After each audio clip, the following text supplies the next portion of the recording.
이렇게 쭉 회전되어 가지고 그 회전되어지지만 나중에는 부딪히거든. 창조의 조화 속에서는. 네. 왜냐하면 궁창을 만들어서 윗물과 아랫물로 나누었기 때문에 지금 이 우주의 형성은 궁창과 아랫물의 영역을 중심으로 해서 이루어지고 밑에 흑암의 영역에서부터 만들어져 나오는 것이니까.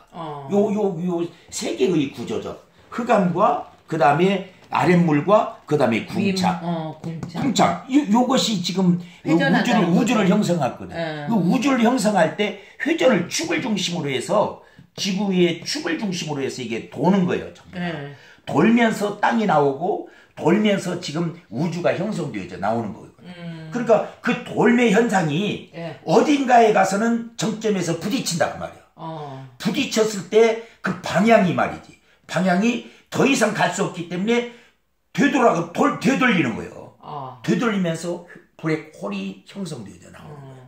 부딪혀가지고. 다시 말하면 궁창 위에 윗물의 벽에 부딪혀서 요게 블랙홀이 형성되어져 나오는 거예요. 더 이상 갈 수가 없으니까. 그쵸. 그래서 이렇게 도는 거예요. 돌아가지고 블랙홀이 만들어지면서 이 우주에서 만들어지는 모든 찌꺼기들이 요 안으로 요 홀 안으로만 들어오면 싹 요리 소멸되어 없어져요. 이게 이 자체가 그냥 단순하게 만들어지는 것이 아니다 그 말이에요. 이 우주적 형성 자체가 하나님의 창조의 조화가 바로 이렇게 아주 조직적으로 아주 규모 있게 쫙 만들어져 있는 것이거든요. 요 부분에 대한 이치를, 창조의 이치를 모르면 미래의 이치를 전혀 깨달을 수가 없는 거예요. 창조의 이치를 알아야 돼. 그렇죠. 창조의 이치를. 근데 우리는 그거 전혀 모르면서 그냥 천국과 지옥을 이야기하고 심판을 이야기하고 심판 때 어떻게 일어날 것이다 말하고 그러면서도 그게 정말 그것이 우리가 사실적인 틀로 이해할 수 있도록 설명이 불가능하고 설명이 안 돼요. 근데 요 자체 창조의 역사의 이치, 예정되어진 것을 가지고 첫째 날 빛을 만들고 그 다음에 물을 가지고 윗물과 아랫물로 나누고 하는 이 윗물과 아랫물 빛의 영역도 어디로부터 비롯되어 왔는 것인지에 대해서 근본을 또 이해해야 돼요. 이 자체가 설명이 안 되면 결코 우리는 정말 세상 사람들이 말하고 있는 여러 가지 그런 이성적 이치, 철학적 이치, 인문학적인 틀을 제대로 반증해낼 수가 없는 거예요. 그래서 이성론에 빠져가지고 신학은 그냥 그 무지한 사람들이나 허황된 사람들이나 이야기하는 것으로 허구적인 것으로 그렇게 전락되고 말아버리는 거예요. 지금 많은 부분이 그러고 있잖아요. 덮어놓고 믿기만 하다 보니까 그럼. 이런 상황이 된 거잖아요. 근데 구원의 문제는 예수 믿고 구원받는 것은 무조건 믿어야 돼. 근데 이 이치는 아니요. 이것은 그렇죠. 그 모든 역사나 역사 속에서 나타나는 모든 것들에 대하여는 그것이 어떻게 어디로부터 비롯돼서 어떻게 만들어졌고 또 그것이 어떤 방향으로 흘러가 가지고 마지막 그것이 어떻게 이제 종결되어지는지에 대하여 창조된 것은 끝이 있는 거거든. 그러니까 하나님의 창조 역사는 우리 과학적인 것에서도 다 풀어져 나와야 돼. 예수 믿고 구원받는 것은 무조건 믿어야 돼. 그렇죠.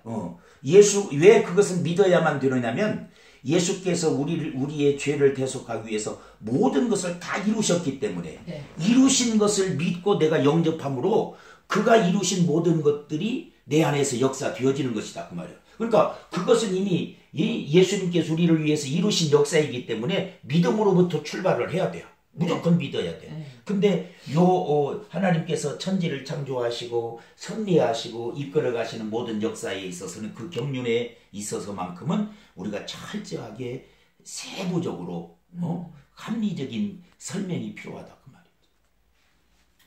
참 이게 역사 속에 창조 역사 속에 감춰진 이 블랙홀의 비밀이 쫙 설명되어졌을 때 많은 사람들이 정말 놀라게. 그럼. 그러니까 심판이 사실적인 거다. 그렇죠. 우리가 그냥 알지 못하고 어렴풋하게 희미하게 그잖아요. 그렇게 알던 것들을 정말 과학적으로 정확하게 제시해 줌으로써 확실한 믿음이라는 게 그게 있다는 것을 우리가 알고 있으니까 그쵸. 이제 발견을 해서 우리에게 보여줬으니까 그 보여준 그것이 바로 미래의 이것이다. 그래서 세상은 결국 그것에 의해서 다 소멸되어지고 없어져 버릴 수밖에 없는 것이다. 이게 사실적으로 증명이 되는 거예요. 왜냐하면 이 발견하고 그것이 이 뭐 태양도 그걸 삼킬 정도로 어마어마한 그런 그 홀이기 때문에 그야말로 그건 심판을 위한 심판을 위해서 하나님이 쓰시는 그런 그 마지막 하나님이 하시는 역사다 그 말이지. 그러니까 요 부분도 교회는 이런 그 전체적인 하나님의 경륜에 의해서 풀어내놓지 않으면 결국은 우리가 그 세상 과학이나 이성적 논리에 아무런 답을 못한 채 정답을 가지고 있으면서 진리를 가지고 있으면서도 진리가 진리되지 못하게 하는 것이다 그 말이야. 우리 그렇죠. 책임이지. 진리가 진리될 수 있게 이런 것들이 자꾸 오픈되어지고 수많은 사람들에게 확대되어져 가야 되는 건데 특별히 주의 종들은 알아야 되고. 그렇죠. 알아야 되고. 우리 목사님 같으신 분이 이제 이렇게 준비를 철저하게 하셨으니까 또 이제 그것들을 잘 펼치셔야죠. 그러니까 이제 펼치는 거야 이제 그분이 때가 되면 하시겠지 뭐. 그분이 때가 돼서 또 붙이시잖아요. 그러니까 붙이시잖아요. 네. 그 붙인 때를 우리가 또 분별해서 잘 파악해서 나가는 것도 하나의 방법이잖아요. 이런 이제 그림을 통해서 예. 보면 성경이 보여. 이 성경이 보인다는 것은 역사가 보이고 뭐 어떤 뭐 그때 당시의 어떤 그 풍속이 보이고 문화가 보이고 이런 것이 아니고 예. 하나님 인간이 감히 그 한 창조주 하나님의 뜻을 깊이 있게 헤아릴 수 없는데 그가 하신 역사를 실상으로 이렇게 딱 드러내면서 살피면 그분이 이런 생각을 가지고 이렇게 일을 하셨고 이렇게 진행해 가시는 거구나. 그걸 알 수가 있다. 그래서 하나님의 신묘 막직하심을 우리가 알 수 있는 이해할 수가 있다. 그래서 이 경륜을 이해하는 것이야말로 성경을 풀어가기 전에 먼저 우리가 해야 될 매우 중요한 1차적인 관문이라는 생각을 갖는 거예요. 맞습니다. 이 그림이 바로 그거예요. 그러게요. 그림들이 전체를 볼 수 있어요. 이 사람들은 다 밖으로 나가는 이 좋은 날씨 속에서도 이런 또 하나님의 비밀들을 또 그림이 다 다르잖아. 그렇지. 그렇죠? 다 달라. 시작만 하면 달라져. 전에 봤던 거하고 완전 달라요. 이것도 예수님이 태어나셔가지고 네. 예수님의 일생을 쭉 기록한 거거든. 내용이거든. 근데 그 내용이 그리스도적인 삶을 살기 위해서 예수님은 육체로 오셔가지고 네. 육체로서 사시는데 어떻게 사셨는가? 예굽에서 사셨고 갈릴리의 나사렛에서 사셨고 그리고 세례 받으시고 또 베들레헴이라 가버나움이라고 하는 이방인들의 영역에서만 예수님이 사셨다 그 말이지.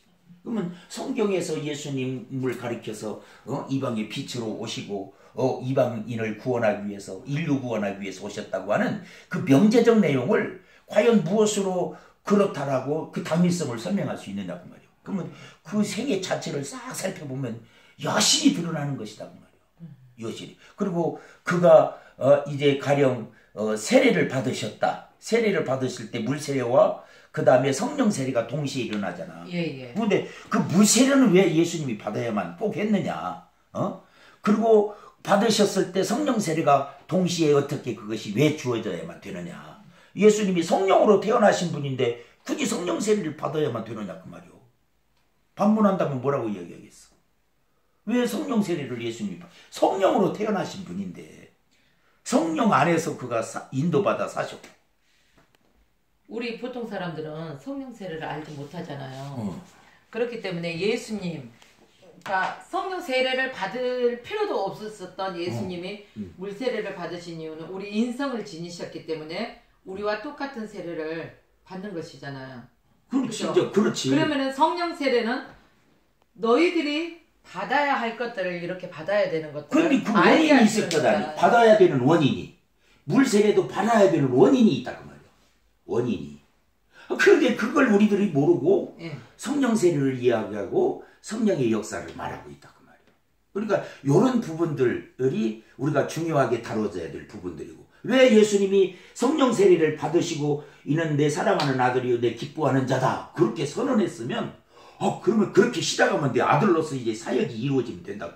근데 왜 성령에 이끌려서 광야에서 왜 40일 동안 금식하며 시험을 받아야 되겠어?